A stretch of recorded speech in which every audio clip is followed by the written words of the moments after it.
Hustler, they had to go to the Super to meet our specs. And the reason why is we had a couple of Hustlers a few years ago, there's different grades. The Grasshopper is a commercial grade, but it's not their top model Grasshopper. The Super Hustler, for example, the motors and drive motors and the pumps were made into one unit, and they weren't holding up. They kept getting metal shavings in the pumps and weren't lasting. We weren't getting 2 years out of them where we had to put pumps in. You have to replace the pumps and the motors. So we specified separate drive pumps and motors as two different components. So if they did cause problems, they didn't overheat as frequently, and we could replace them more cost effectively. Yeah. So, I mean, I've always considered the Grasshopper at the top of the line, and usually they're highest priced one. So. These are, the Ferris are real nice. Ferris and Hustler are all good commercial quality mowers. Sure. I mean, but that Super Z that they made, they used to bid the X1, I believe, as Hustler, and we've had a couple of those, but when they started combining those units on with the pumps and the drive motors, yeah, they just didn't have it wouldn't hold up. Okay, I just want to make sure we're comparing apples to apples. And we had one set of specs, and it wasn't really by any means trying to eliminate anybody. Sure. Okay. Thanks. Any further? Anyone opposed to moving that forward? Nope.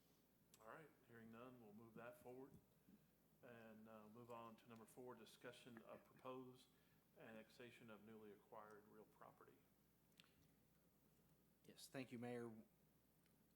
With the acquisition of the real property in Rothwell Park, the 3 small lots down at the end of the gravel road by the archery range, it's now needed for us to actually annex those properties that weren't technically in our boundaries. So this action will take the required steps to follow the state statutes with annexing property into the city. Questions, anyone? Mr. Brubaker. Oh, yeah. Are those the only lots left out there? There's one more. One more lot? Mm-hmm. Yeah. Anyone else?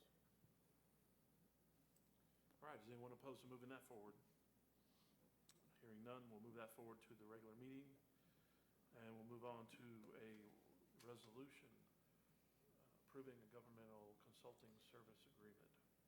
Yes, Mayor, this is the annual agreement with the tech shop to provide IT management for the police department. We're asking that this be moved forward. It's the Zamkas. Oh, did I miss one? Yeah. yeah. Whoops. Welcome to the club. It's one of those nights. Now, my system's down. What's your excuse? So this is the annual agreement with Jason Zamkas and Associates for our government relations activity that we do on a yearly basis with Jason, and he will be in attendance next month to give his legislative report to the council. This annual agreement's approved usually in January or August. Questions about the agreement? Anyone opposed to moving forward? Hearing none, that will move forward to the next meeting, and we'll move on to number 6, resolution authorizing the service agreement between Mobley Police. Yes, thank you, Mayor. This is the annual agreement with the tech shop to provide IT management solutions for the police department. We're asking this be moved forward. Questions about that agreement? Anyone opposed to moving it forward? Hearing none, that will move forward. Number 7, quitclaim deed for 621 West Coast. Yes, this is a quitclaim deed for 621 West Coates to give this property to the Anglican Orthodox Church International. It's a lot that sits right next to it. If you look on that map, it's in between a parking lot and their actual church. Tom might be able to give you a little background on how we acquired that if you would like. Yes, my question is, I didn't notice that they were actively holding church. I don't know. The preacher is the one who contacted us, and so I guess they are having services. I don't know how frequently. I mean, I don't know the number of people they have or capacity. I thought I saw for sale sign, but I could be wrong. Mr. Davis? Yeah, I drove by it today, and you know, in the past, when I drive by it, it was in pretty poor shape. The grass was in need of mowing, and it wasn't being maintained. Today, it was in pretty nice looking and everything. And so, I mean, I would not be opposed to making this move, but I would like to retain some kind of control over that if in the future it goes downhill again. If there's a way of doing that where we don't have to go back in and do what we're doing on all these buildings. I'll have to get with Randall on that and see what kind of a mechanism we can put in place to do that. I mean, we've had interest in that lot, as far as development, but as you know, it'd be kind of awkward to have a house or development in between the church's parking lot and their facility, so that was I why. don't see any worth to the city on this lot. I just want to make sure that we don't have to spend a bunch of money abating it or whatever, or, making the owner, in the past, that property has not been well maintained. So. Mr. Kaiser?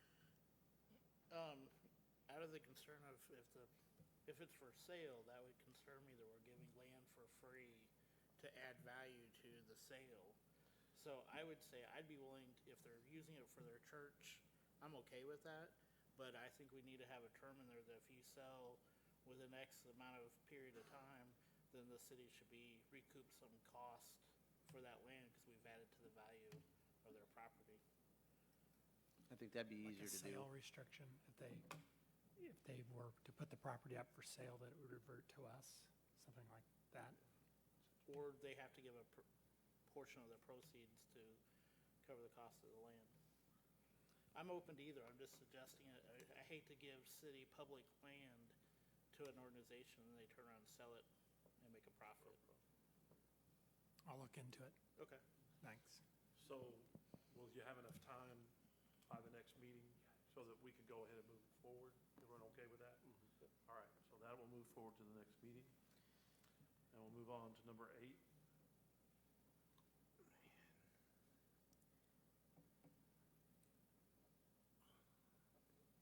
Yes, Mayor, this is a request to enter into an agreement with Bartlett and West to provide consulting services for a piece of property we just purchased where there's a rail spur.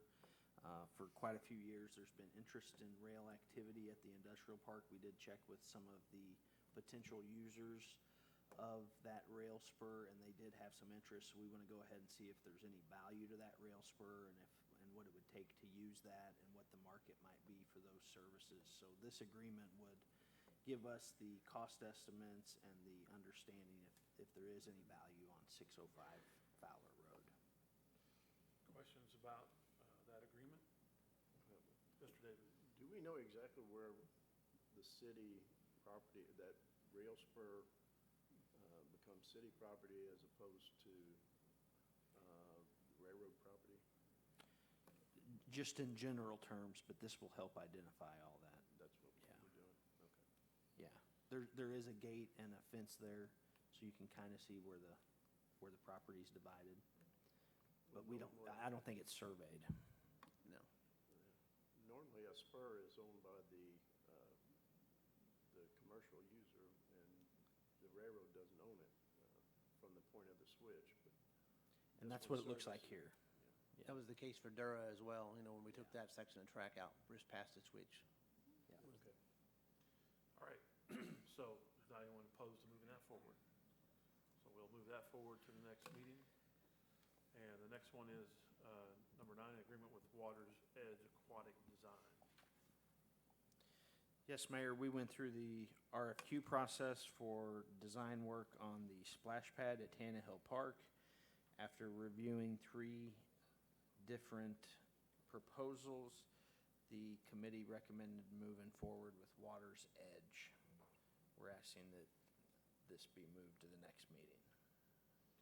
Okay, discussion about that agreement? Anyone? I guess since Mr. Bach's here, I have a question, I guess, or maybe it's a comment.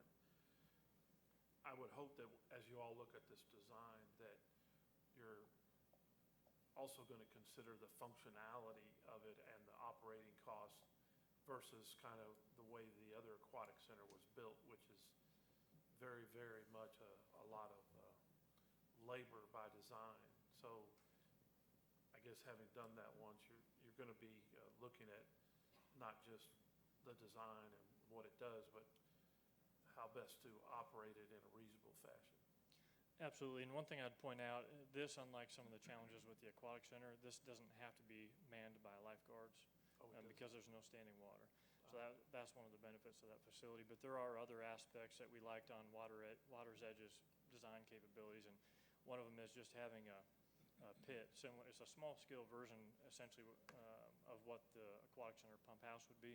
So everything's accessible. It's not a tank buried in the ground, things of that nature, confined spaces, which is what most companies, frankly, do. So there are aspects where we can design it with Water's Edge in that way, where everything's, if we have a plumbing issue, things of that nature, or a pump issue, everything's accessible in that pump house very easily. We took a number of trips, not only to Fulton, but I looked at all the 3 splash pads in Columbia. That was one thing that they rang through loud and clear is don't do the pits or the tanks in the ground or anything of that nature. Do the concrete pits in the pump house where everything's accessible, because they see high risk factors, higher costs in maintenance and things of that nature when they get into that type of design. Thank you. Anyone else? Anyone opposed to moving that forward? All right, hearing none, that'll move forward to the next meeting. And we'll move on to appointment to the Fire Prevention Board. Yes, Mayor, we have one current reappointment open right now for Robert Dutton. He has expressed an interest to continue to serve. We're asking that this be moved forward. All right, questions about the potential appointment?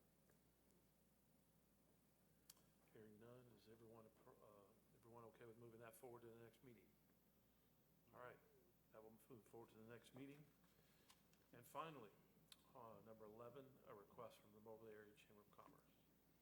Yes, thank you, Mayor. We received a request from the Chamber for utilizing space at 220 West Reed Street for the Gus Macker and Junk Junction event, and also storage of basketball goals in the Fennel building for about a 2 to 4 week period, and we're asking that this be moved forward for approval. Questions in regards to that request? All And right. if Megan has anything to add. So we do think we have a sponsor for trucking the goals. We're still working out the exact date that they'll arrive in Moberly. Most likely it'll be Monday the 30th, and then we just like to keep them close to the event footprint so we don't have to leave them on a truck or haul them back across town, offload them. We're trying to minimize the amount of times we move basketball goals. So our sponsor is pretty sure that they will be able to handle all of that for us. We're just working on one little last piece of information. They'll come from Kokomo, Indiana, and then they'll be picked up on the Sunday of our Gus Macker event. Okay, questions? Anyone? Thank you. Thanks. So, is anyone opposed to moving that forward? Nope. All right, hearing none, that will move forward to the next meeting. That concludes the agenda. Is there anything else to come in front of Could I Mr. make a Davis? comment? Yeah.